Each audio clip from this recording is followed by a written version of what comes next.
let me ask you, sort of, when was the first time you heard about the treasure, and sort of what motivated you to pursue this? What was the lure for you? Well, I read about it in a paper in England, and it was a freaking treasure hunt. So I was like, that sounds amazing. I want to go on a treasure hunt. And but I wasn't sure whether it would be a really amazing story or whether it would just be a kind of great little tidbit for a news article. But the more I spent time there and in the landscape and the place, but also with the people who are looking, which is what the film's primarily about, then it became more and more interesting to me. And so how did, like, was it hard to get Forrest to participate with you, or was he just game for it? Game for it's not the right word, but like he liked that I'd come from England, which I had, and he liked that I wanted to make it a film and not a news story. So the Today Show and CBS and various people have spent time with him, but it wasn't. You know, there's a certain element of storytelling that he's a part of. Right. And so I think that appealed to him. Great. And if we can talk to the treasure hunters, the basic question would be like, what do you think of how you are represented, and what do you think about the film? I, for one, am relieved that I was not portrayed in Amanda, that we weren't portrayed as the ditzy treasure hunters that we were actually out there as. You know, I'm from Mexico City, and I grew up in Texas, but don't really have the Texas flair Amanda does. And so when we decided to go out there, I very much knew that I was a city girl, totally out of her element in New Mexico, where my stepdad was from, who was friends with Forrest, and that's a backstory. But thank you, Thomas, for not making me look like a dumbass out there, which I totally was. You didn't. It could have been worse. But, you know, I, for one, am grateful for Thomas and his beautiful storytelling through his imagery. Absolutely. I mean, it is really, you did a fabulous job. And I'm more than anything thankful to Amanda, because she had the balls to go out there with me. So, you know, what was portrayed on screen was only a fraction of what we went through, and the elements were real. You know, all I can say is that Thomas even brought out the reason as to why we were out there more than what we knew subconsciously. He knew what we were out there for, and we didn't even understand that. My father had just passed away, and and how stupid that I didn't even realize I was out there for that reason, and he did. So, you know, that just speaks to the power of him as a storyteller. But I'll stop talking. Well, I thought it was great. I thought it was really stunning, beautiful, loved it. I actually went out last week and hiked around. So for me, it's just a little extra motivation to go hiking. And I need to exercise, keep myself going. But I love the treasure hunt. I think it's great. I really do. And I thought you captured it really well. I love David on there. That guy's great. He's really, really cool.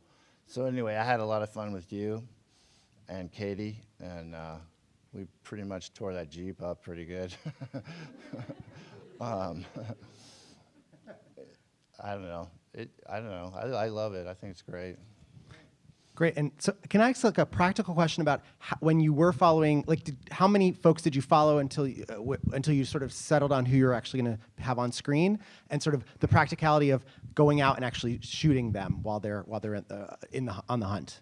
I spoke to more than 100 treasure hunters, but mainly from England, kind of Skyping and calls and a little bit of working out who was interesting as a story. And then I filmed with more than who are in the film, but not tons more. I went out on trips with people and didn't shoot, or just hung out with them in different contexts. But yeah, I mean, there's a lot of people out there looking for it. Yeah. And what was the second part? Just the practicality of like actually shooting it, like going out with their like. It's a freaking nightmare. Okay. I mean, me and Katie, who's in the audience and who came with me on 75% of the film, and this is a lot about her. we bought waders from Walmart to follow Buddy and then took them back to the store like afterwards. Like it's a total, it's a really big part of the world, and it's really hard to move about. Right.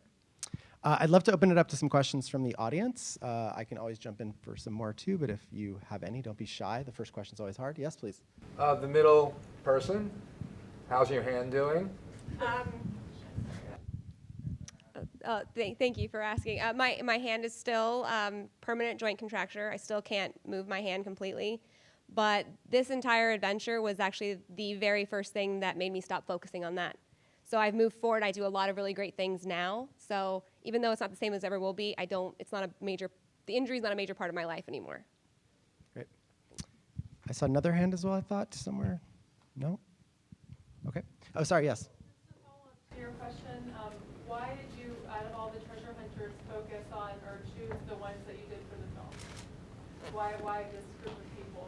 Was their story more interesting to you, or you just enjoy spending time with them more? You could have made a film about a bunch of nutty people doing something that sounds wacky, and it would have been very superficial, and I'm sure they'll make the reality show version of that.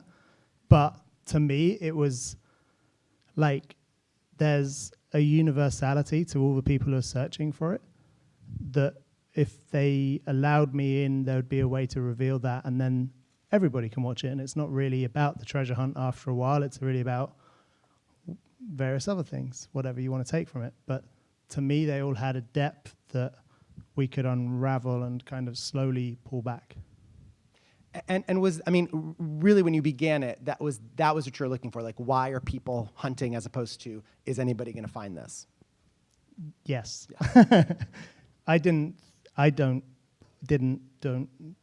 Don't think that anyone will find it necessarily quickly, and to base a film around relying on somebody finding it would have been long, pretty fucking stupid. Oh, I swore. You swore you weren't going to swear. Would have been really stupid. So, all good. Time for a couple more questions. Yes, please. Who do you think was the closest to finding the treasure that you followed? Just you. I don't know. On the first flight over there, I was like, there's no way I've got to turn off my puzzle part of my brain and stop thinking about the reality of it, because otherwise I'll just be, I wouldn't be stood here with a finished film. I'd be a knee-length beard covered in my own kind of like hemp clothing up a mountain somewhere, still looking for gold. So instead, it was much more focus on something else and don't decipher the reality, because everyone's reality in that whole story is different. Right. Of the folks that you did follow, how many do you know right now are still actively looking? These guys. Yeah. Yeah. David will be for sure. He works. It's definitely seasonal for him. Katya, definitely. All of them. All of them. Okay. Like Yellowbird kind of does his own thing in his own pace, right. But yeah, they all do. Time for one last question. Yes, please. Could you talk a bit about the music? I was really impressed that Randall Poster did it, and you had Bunny Prince Billy and Calexico. How did that come about? So Calexico came through Randall and Megan, who's here somewhere, who are the music supervisors, and they instantly thought that Calexico would be a good fit for the film, and that was a thrill, obviously. And it took a little time with scheduling, but I think they did a stunning job, and it surpassed my kind of aspirations for it even. And with Will, who's Bonnie Prince Billy, I'd spoken to him when I was shooting the film, and he's like one of my favorites, and I wanted him to be involved in some way, and it was tricky, and he was quite distant, and we drifted out of touch and then back in touch, and in the end he wrote a song and wrote it for this, and it makes me, I mean, all of the music, when I first got the score from Calexico, I just played it in our living room, and it blew me away and kind of still makes me giggle that I have that. And then a track by Will at the end is like, it's ridiculous.